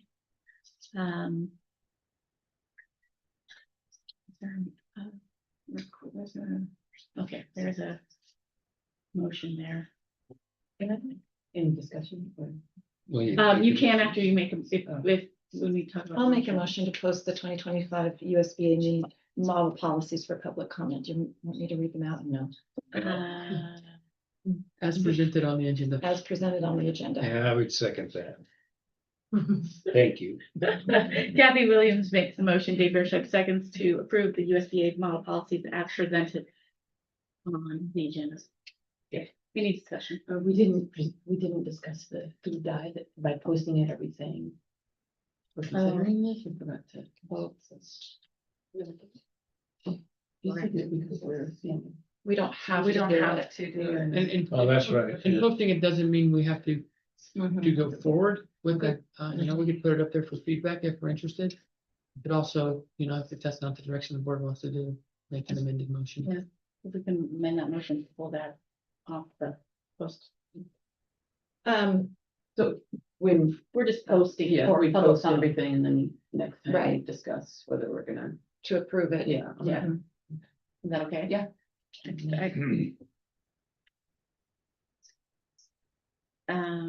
And these are new policies, so if you look at the spreadsheet that Nisha created, and then there's just one that is for deletion that we're missing on the one, but that's not listed. Any other discussion? Okay, all those in favor say aye. Aye. That passes 5-0. Bank of America response to the RFP for underwriting services. There's a recommended motion there to ratify the selection of Bank of America. I would move to ratify the selection of Bank of America for underwriting services related to potential bond refunding. Second. Dave Risha makes a motion, Kathy Miller seconds to ratify the selection of Bank of America for underwriting services related to potential bond refunding. Matter of discussion, I'd like to know, page 38, section 4. Come on, would you tell me? Never mind, just kidding. Any other discussion, question? All those in favor say aye. Aye. Aye, that passes 5-0. communications. I have something to share. Okay. So, I was part of the leadership and organization of the national prevention, the suicide prevention, walk that we had 2 weeks ago. Was that there? And, it was, this was the first time we had the walk here in Moab. They're located all across the country. And, I found it hugely successful for our first time. And, anyway, next year, we'd really like to get the board more involved in that, like with a team. Just keep that on your radar. With a team? With a team, yeah. What do you do? Walk, you're walking for awareness and around the track, yeah, sorry. Specific, yeah. It's just it's a That sounds cool thing. great. It was, yeah, I mean, some of the shade was took the reins, on the whole event, did an amazing job. A lot of discussions and talks and Was it tabling? yeah, I mean, it's a fundraiser. I think Shay said that they raised $7,000. Something like that. For, I mean, our first. And where does that money go? It goes into, it focuses on lots of different prevention programs for youth, for LGBTQ, for church groups, all for suicide prevention. It's like targeted for that. Anyway, it's really. The national, right, the. Yeah. American- Yeah, the national. Yeah, that's where the money is. It's a Does it really, stay local though? That $7,000 stay local to local programs? it's out, throughout the whole, the national, the whole foundation. I see. And it targets, so like it's not gonna target, Grand County's one specific thing. It will go to, a program that will get filtered down to us. Yeah, but it was a really amazing event. Yeah. So let's keep that on our radar for next year. I'd like to apologize. This is where you raised in earlier conferences. That's fine. Yeah. No, no, it's all right. Okay. It's because it was in schools, not necessarily community Yeah. group. Do you have any? No. Do you have any, Dave? Only that I'm You're trying to slowly, get me into road. I'm rage. slowly moving along and I have approached every candidate and any thing that's come to us at Rotary. And they've all agreed to the same thing. They would like to have a person or two people come to Rotary just so we can have interaction, half an hour discussion, whether it's school, whether it's city, whether it's whatever. And people are really enthusiastic about it, but I'm hunting. I wanna know what goes on in this. What's that? I wanna know what goes on in this. Oh, well, first off, is it the truth? Is it fair to all concerned? Does it build goodwill and better? Is it beneficial to all concerned? Yeah. I'm just kidding. Yeah, anyway, but we are, I You're I gonna hope do a by- membership drive and. by the first of the board- year, I'm gonna try to, it would double and quadruple our meeting. Yeah. And they become quite active anyway. I mean, Sounds so, really. yeah, Every superintendent has yeah. They usually back in the day, joined, yes. so. I'll put that on my list. Yeah. One of the things that I thought was really great that I learned at the leadership. Not learned, but thought of, was COG, which is a council of governments. And how the city, the county and the school districts, come together and do joint meetings, and they look different in every community. And so that's gonna be on my goal, is maybe being the liaison or mediate between the city and the county. Okay. And making that the children are what we, Yeah. what keep brings it them focused. together. Keep that focus. Because I think they used to do an interlocal, meeting quarterly. I don't know if it's quarterly, but it worked well, and they haven't done that in years. But I think that if we even start out small, if it's just a lunch date with, the mayor and maybe the chair, and then make it bigger, I think we could help build those relationships and their struggles that they're having. as these candidates talk to us, every one of them brings that up. Mhm. Everyone, It's doing it. trying to make the city and the county work together, Yeah. not, you know, I mean, Yeah. Yeah, so- Maybe we can. but we are, I think we're the bridge, Yeah. even though we're never invited to anything, Right. but we can be the bridge because they all talk, you know, about kids in the Yeah. community and then But there's so. not a connection, yeah, yeah, Mhm. that's gonna work. So that's gonna be my New Year's resolution after we find out who. It's gonna be on. Somewhere. But I know, I mean, I can call any, like, Yeah. good relationships with many of them. So 15 signs from my building, just told them all. Advanced planning. So this is, there's a a flu shot clinic. Yes. That's tomorrow? Is that, The 16th, I think, right? is that tomorrow? Yes. 9:30 Where? here at the district office. Oh, dang it, who's that? Who's getting that? Health department. Are they going around to the schools as well, to the teachers? So we can always go. to Any school. day. They're all of them tomorrow at different times, right? Yeah. Ask Donald. Wanna know what time? Or email Nurse Mary. Yeah. Yeah, There's a QR code if you want it. Oh, yeah. To register, but I couldn't get it to work on my phone. The QR code works, but there's You have it with you, the other papers you have to sign. Yeah. So 9 o'clock here. If you can't make it, then find a different time at the schools. USSA monthly meeting. Agenda planning is on November 5th. The 5th. I will be out of town. Cold prevention committee, that's literally on the 11th. You go back, you go down. I haven't been on. That's gonna have to be. It's November 11th. Oh, yeah, we're doing.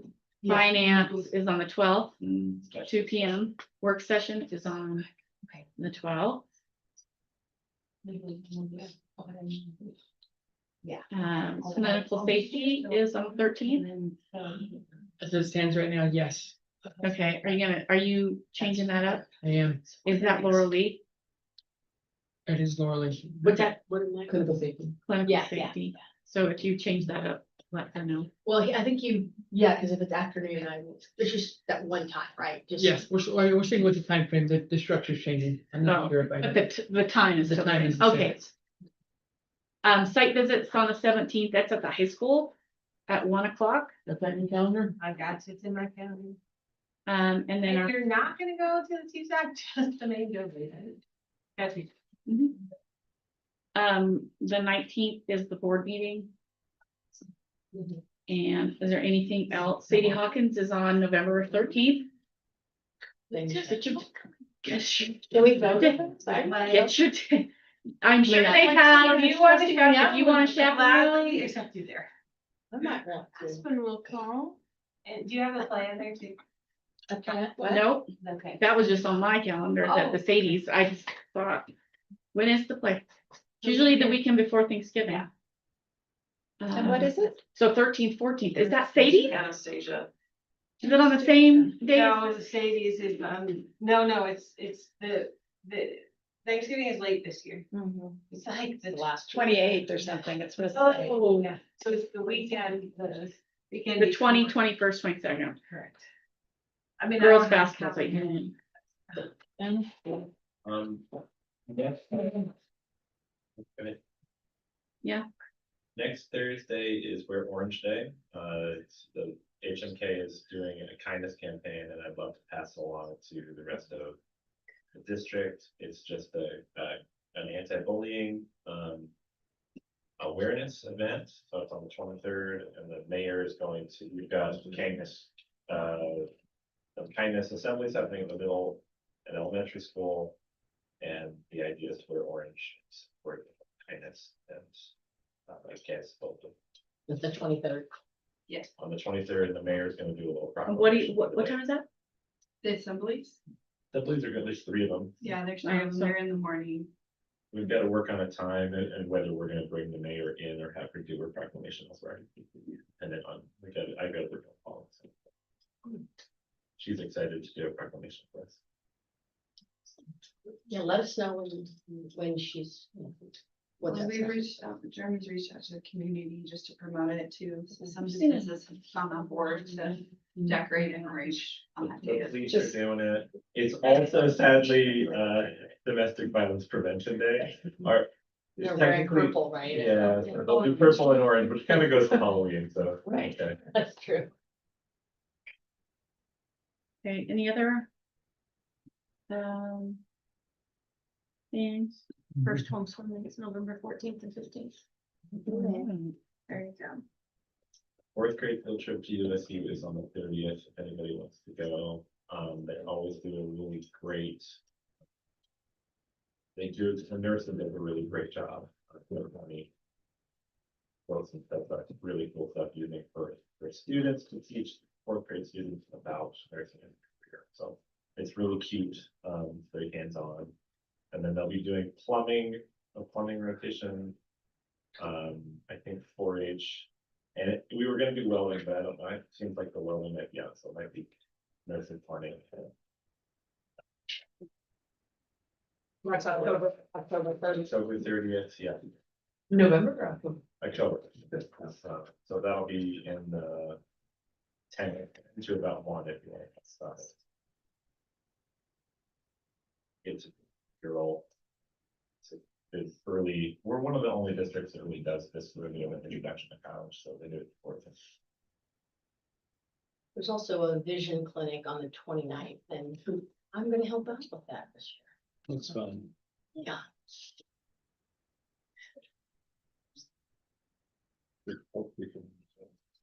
Maybe you should. Okay, any other things? Hey, we don't need an executive session, so I'll accept a motion to adjourn. I'll move to adjourn. Second. Kathy Williams makes the motion, Dave Pierce seconds, all those in favor of adjourning, say aye. Aye. We usually don't do that. That's right. That's 5-0. We are adjourned at 7:15. First, you started. No, they're still warming up. Still warming up. Find a piece of stuff. Walk over there. I'm not wearing any red though. Okay, neither am I. Well, we got a little bit, yeah. 2-hour meeting. There you go. Thank you, sir. Well done, team. Okay. Oh, you know what? I bring my little ticket. Oh, the shades driver something. Because it's. You'll, you know what? I told you it would work. My later. Good job. No, if you have this. What else do I need Yes. to shut down? That you can do. Oh, okay. I keep that in my phone. This